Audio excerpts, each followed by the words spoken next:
Shannon and I will be talking about Charles Spearman's work on general intelligence. Charles Spearman was an influential psychologist who developed statistical measures known as factor analysis. Within his studies of human abilities, he was led to his two-factor theory of intelligence.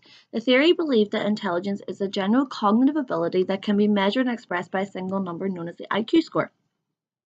He was led to his theory after finding out that general intelligence, known as G, was associated with mental processes that were distinct from memory, physical abilities, and senses.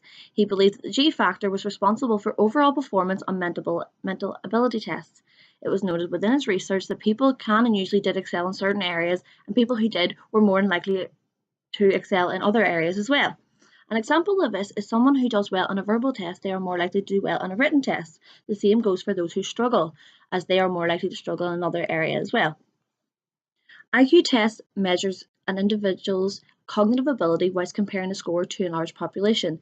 And the average score is 100, and anything above 130 is seen as extremely smart. Anything below 70 is seen as having developmental delays. The tests are widely used in society as universities use them to select students, companies use them to screen applicants, and high IQ societies also use them as membership criteria. There are some limitations to Spearman's work on general intelligence, as thought that intelligence could be measured by a single number and an IQ test was controversial during his time and as well in the present. Some recent psychologists believe that human abilities are too diverse to be captured by a single intelligence factor. While IQ tests may give indication of general intelligence, it can't measure the entire complication of the human thought process.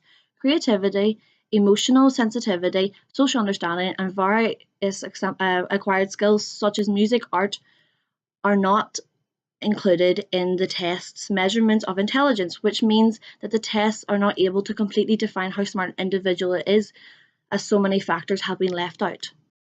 Next up will be Christopher, who will be discussing Gardner's multiple intelligence.